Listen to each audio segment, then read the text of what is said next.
Hello scholars. आज हम लोग फिज़िक्स में एक बहुत इम्पॉर्टेंट कॉन्सेप्ट है जिसको हम लोग मैथमेटिकल फ़िज़िक्स या कैलकुलस कहते हैं। हम लोग उसको डिस्कस करेंगे, ठीक है। कैलकुलस अगर आप नहीं जानते हैं तो फिज़िक्स में आपको कुछ भी समझ में नहीं आएगा, तो इसलिए हम लोग कैलकुलस आज पढ़ेंगे। Let us see some important concept of calculus. First of all, ये कैलकुलस की ज़रूरत क्यों पड़ी? देखिए, किसी भी फंक्शन में जो स्लाइड चेंज होता है किसी दूसरे वेरिएबल के रिस्पेक्ट में, तो उसका रेट हमको पता करना है या फिर स्लोप पता करना है या टेंजेंट पता करना है, तो हम लोग कैलकुलस का यूज़ करेंगे। अब सबसे पहले हम लोग समझेंगे कि वेरिएबल्स क्या होते हैं। एक आपको शब्द मिलेगा वेरिएबल्स।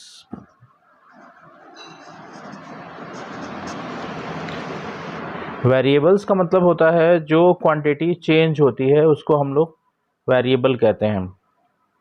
जैसे x, y, z ये सब वेरिएबल है। जो क्वांटिटी चेंज होती है उसको हम लोग वेरिएबल कहते हैं। कांस्टेंट्स क्या होते हैं? जो चेंज नहीं होते हैं उनको कांस्टेंट कहते हैं, लाइक 1, 2, 3, 4 एंड सो ऑन। तो जिसकी वैल्यू चेंज होती है with respect to anything, this is called variable, and if the value is not changed then these are called constant. Now one most important thing is function. What is function? function क्या होता है? तो अगर कोई भी quantity, जैसे मान लीजिए हमने लिखा है y is equal to 3x square plus 4x plus 5, तो ये जो y है ये भी वेरिएबल है और x भी वेरिएबल है।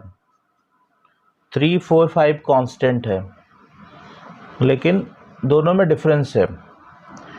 यहाँ पे x भी वेरिएबल है, y भी वेरिएबल है, लेकिन x की वैल्यू हम चेंज करते हैं तो y की वैल्यू चेंज होती है, तो y को हम लोग डिपेंडेंट वेरिएबल कहते हैं। जैसे मान लीजिए हमने x की वैल्यू यहाँ 0 रखा, तो आप 0 रख के चेक करेंगे तो इसकी वैल्यू आ जाएगी 0, इसकी 0, ये 5, y इक्वल टू 5 आ जाएगा। अगर x की वैल्यू 1 रखेंगे तो 3 + 4 + 5 12 आ जाएगा y की वैल्यू। तो x को हम लोग कहते हैं इंडिपेंडेंट वेरिएबल। ये इंडिपेंडेंट है, ये इंडिपेंडेंट वेरिएबल है, और y को हम लोग डिपेंडेंट वेरिएबल कहते हैं। ये डिपेंडेंट है, मीन्स y जो है वो x पे डिपेंडेंट है। That is y is said to be the function of x, y is equal to fx। कोई भी वेरिएबल किसी दूसरे वेरिएबल पे डिपेंडेंट होता है, then this is called the function. जैसे y यहाँ पे x पे डिपेंडेंट है तो y is the function of x। ठीक है, समझ में आ रहा है कि कोई भी क्वांटिटी जो है किसी दूसरे वेरिएबल पे डिपेंडेंट है तो वो उसका फंक्शन कहलाती है, क्योंकि इसकी डिफरेंट वैल्यू के लिए इसकी डिफरेंट वैल्यू मिलेगी आपको। ठीक है, जैसे एग्जांपल, आपको सबसे पहले आपको कैलकुलस के लिए फंक्शन समझना ज़रूरी है, क्योंकि आपको वेरिएबल पता रहेगा तभी उसके रिस्पेक्ट में आप उसका डिफरेंशिएशन या इंटीग्रेशन कर सकते हैं। कैलकुलस में आपको पता है 2 ब्रांचेज हम लोग पढ़ेंगे, डिफरेंशिएशन और इंटीग्रेशन। तो हम लोग को सबसे पहले कैलकुलस में फंक्शन जानना है। जैसे एग्जांपल देखिए, जैसे मैंने अभी लिखा y is equal to 4x square plus 3x minus 5, तो y is the function of x है यहाँ पे। उसी तरह से मान लीजिए एक और एग्जांपल लिख रहे हैं, x is equal to 3 cos theta minus 4 sin theta, तो यहाँ पे जो x है वो थीटा का फंक्शन है, is the function of theta, तो यहाँ पे x थीटा का फंक्शन है। तो ऐसे आपको एक और एग्जांपल देखिए, y is equal to 3t square plus 2t plus 6। तो y is the function of t, यहाँ पे y जो है वो t का फंक्शन है। तो आपको फंक्शन समझ में आ गया होगा। अब हम लोग को चलना है कि ये आप लोग को बार बार कैलकुलस में आएगा dy बाई डी एक्स, ये सब क्या होता है, ये dy बाई डी एक्स क्या होता है, ये सब आपको समझना है। ठीक है, तो meaning of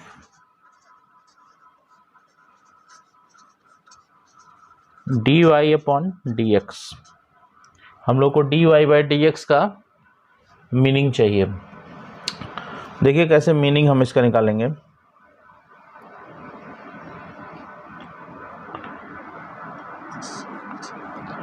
late y is equal to F X, मान लो कि y जो है वो x का फंक्शन है।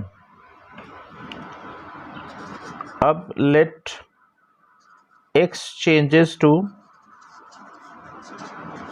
x प्लस डेल्टा x, मान लीजिए हमने x में थोड़ा सा चेंज कर दिया, इसमें डेल्टा x जोड़ दिया। तो डेफिनेटली जब x में आप कुछ जोड़ेंगे या फिर कुछ सब्ट्रैक्ट करेंगे तो y पे भी डिपेंडेंसी है, क्योंकि y x पे डिपेंडेंट है। तो अगर x में आपने कुछ ऐड किया है, मान लीजिए डेल्टा x क्या होता है, delta is a very small quantity in x, तो आपने इसमें x डेल्टा x जोड़ा है तो ये y भी चेंज होगा।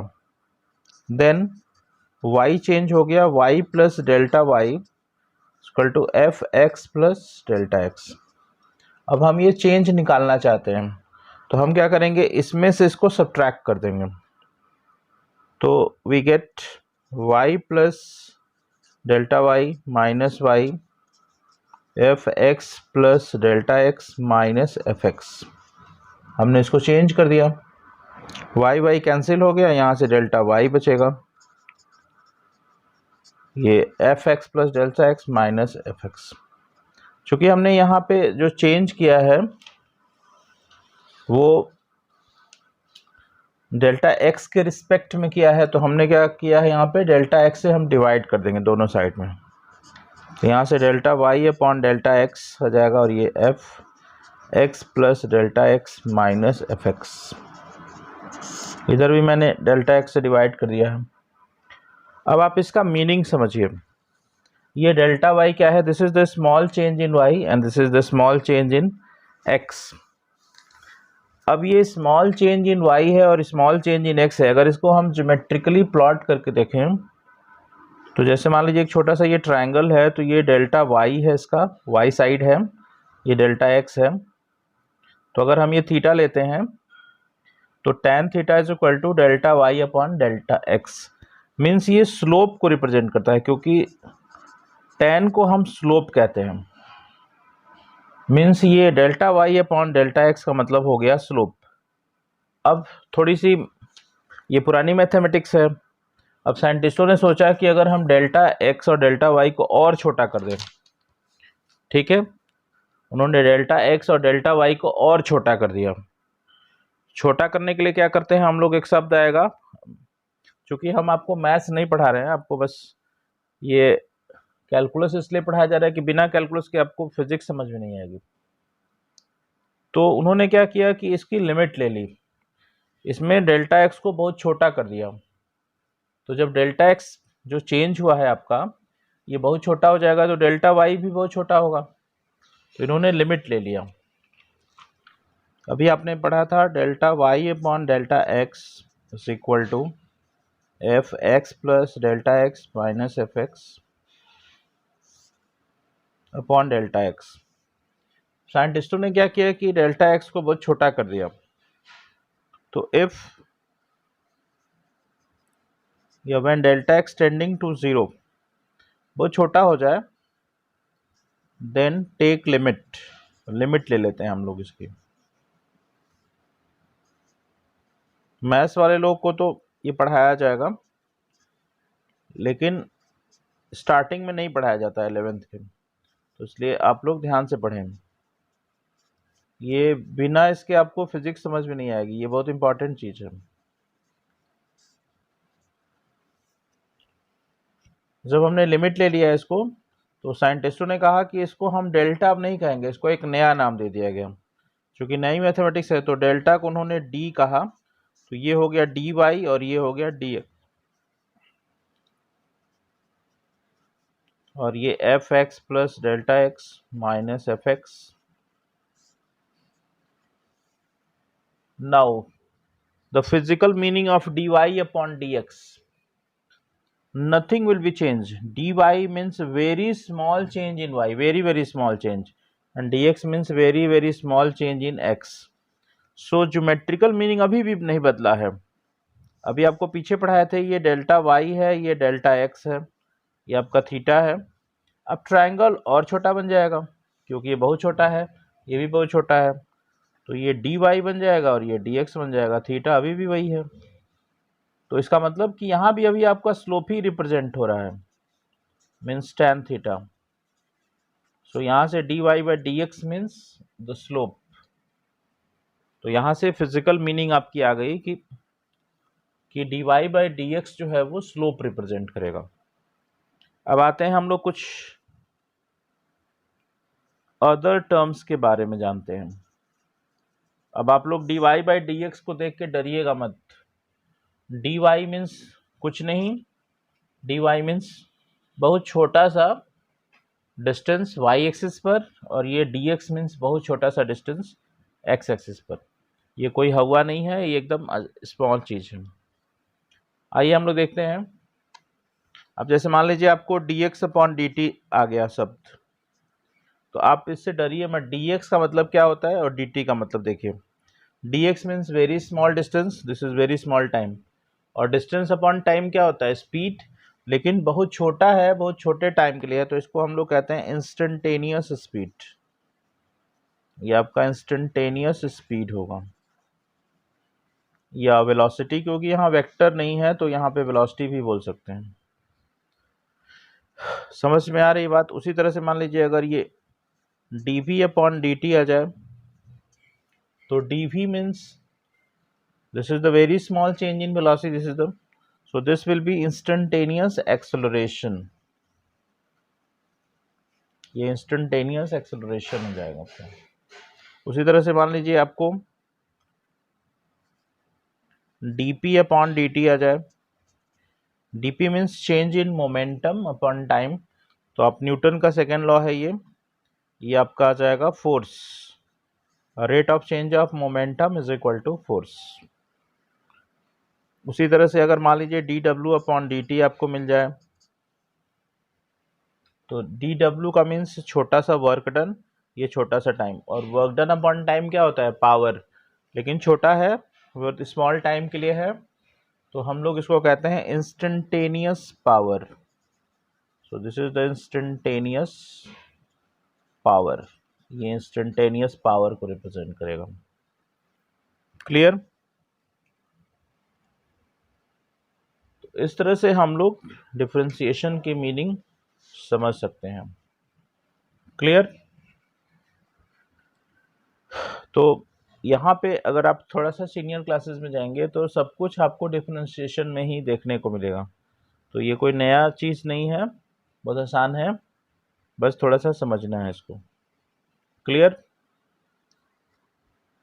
अब हम लोग डिफरेंशिएशन का एप्लीकेशन करेंगे। डिफरेंशिएशन का एप्लीकेशन का मतलब होता है कि हम लोग इसको यूज़ कैसे करेंगे।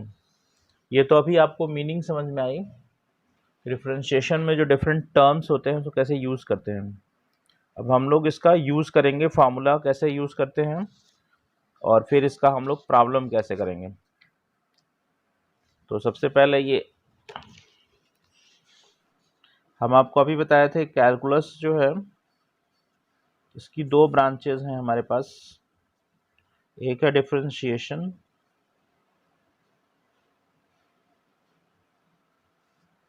और सेकेंड ब्रांच है इंटीग्रेशन। तो इंटीग्रेशन को हम लोग सेपरेट यूज़ करेंगे वीडियो लेक्चर, पहले हम लोग डिफरेंशिएशन पढ़ेंगे, ठीक है। तो सबसे पहले कुछ इंपॉर्टेंट फार्मूले हैं जिनको जानना है। तो इंपॉर्टेंट फार्मूला देखिए, हम लोगों को केवल फिजिक्स पढ़ने के मोटिव से इसको पढ़ना है। ये मैथ्स आपको नहीं पढ़ाया जा रहा है, ये केवल मैथमेटिकल फिजिक्स है। कैलकुलस आपको ज्ञान होगा तभी फिजिक्स समझ में आएगी। आइए पहला फॉर्मूला देखते हैं। एक चीज़ ध्यान रखिएगा, जिसका वेरिएबल होगा उसी के रिस्पेक्ट में आप डिफ्रेंशिएशन करेंगे। जैसे पहला फॉर्मूला है d by D x of sine x. तो ये जो फार्मूला आप dx देख रहे हैं तो x का फंक्शन है, तो ये भी x का फंक्शन होना चाहिए। अगर यहाँ dt रहेगा तो यहाँ sin t होगा। अगर फंक्शन नहीं रहेगा तो उसको भी हम लोग कर सकते हैं, लेकिन उसके लिए अदर मेथड का यूज करेंगे। तो d by D x sine x का फॉर्मूला होता है cos x। सेकेंड फार्मूला होता है d by D x of cos x। cos x में निगेटिव हो जाएगा, माइनस sin x हो जाएगा। फिर d by D x of tan x। tan x का सेक स्क्वायर x होता है। और चौथा फार्मूला है d by D x of cot x. Cot x का minus cosec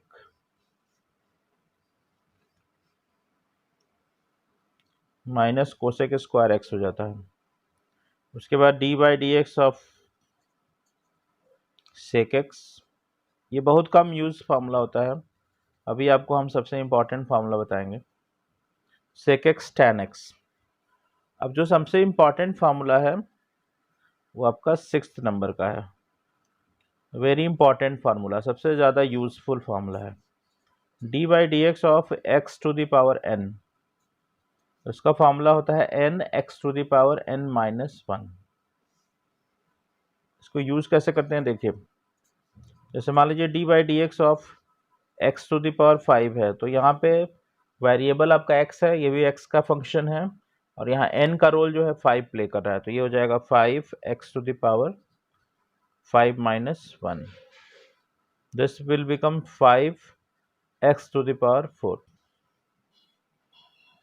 Now take the second example, d by dt 3t square। अब यहाँ पे टाइम का फंक्शन आ गया, dt है, ये भी टाइम का फंक्शन है। कांस्टेंट को पहले बाहर निकाल दीजिए, इसको 3 को, तो ये फिर d by dt of t square हो जाएगा। अब t को बाहर निकाल देंगे और t स्क्वायर का ये x to the power n जैसा हो गया, तो 2t to the power 2 minus 1. This will become 6t. Clear?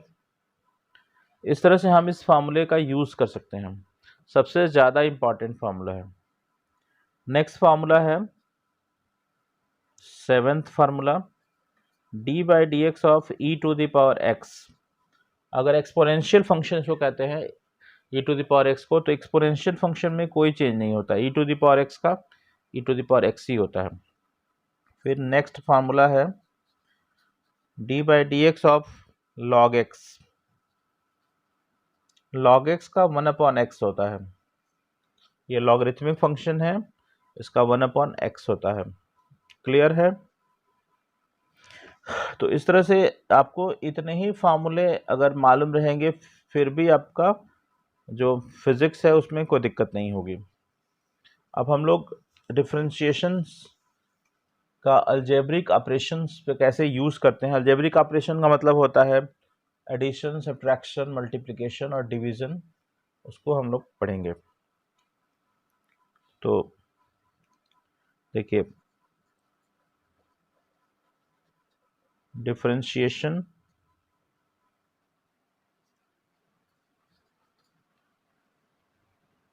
Of 2 or more functions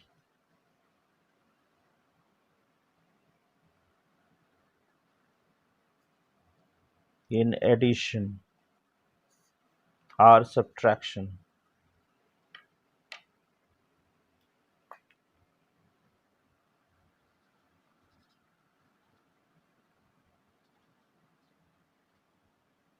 addition या सब्ट्रैक्शन में कैसे यूज करते हैं हम लोग, देखिए सपोज करो d by D x of ये u प्लस माइनस v दूसरा फंक्शन है, ये u फर्स्ट फंक्शन है और ये v सेकंड फंक्शन है, या तो प्लस होगा या तो माइनस होगा।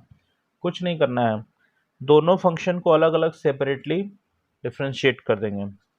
तो d by D x of u, जो प्लस रहेगा तो प्लस लिखेंगे, माइनस रहेगा तो minus, d by D x of v हो जाएगा। एग्जाम्पल देखिए, d by D x of sine x plus e to the power x.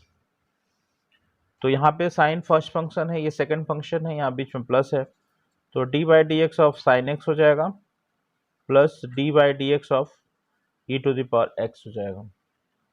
अब आपको अभी पढ़ाए थे साइन एक्स का जो डिफ्रेंशिएशन होता है वो कॉस एक्स हो जाएगा, और e to the power x का as it is e to the power x हो जाएगा। एक और क्वेश्चन देखिए, d by D x of x cube plus 3 cos x minus e to the power x. अब यहाँ 3 फंक्शन है, तो कोई दिक्कत नहीं है, जितने भी फंक्शन होंगे उसको अलग अलग तोड़ देंगे। D by D x of x square x cube plus d by D x of 3 cos x और minus d by D x of e to the power x.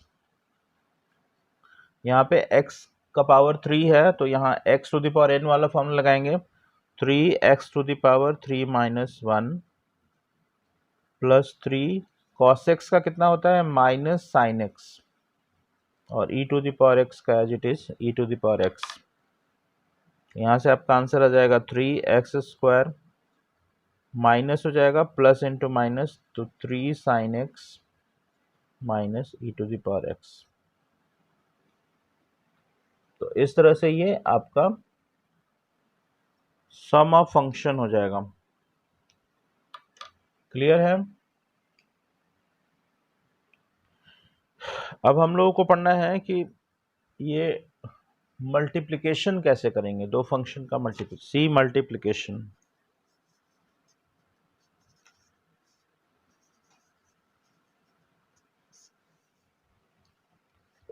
Suppose d by D x of u into v, दो function का multiplication करना है। बहुत आसान है, एक एक फंक्शन को एक बार डिफ्रेंशिएट करेंगे। जैसे मान लीजिए आपने u को यहाँ कांस्टेंट कर दिया, तो v को डिफ्रेंशिएट कर देंगे। अब v हो चुका है तो v आपका कांस्टेंट हो जाएगा। अब u को डिफ्रेंशिएट कर देंगे, du अपॉन dx हो जाएगा ये। एग्जाम्पल देखिए, d by D x of e to the power x sine x.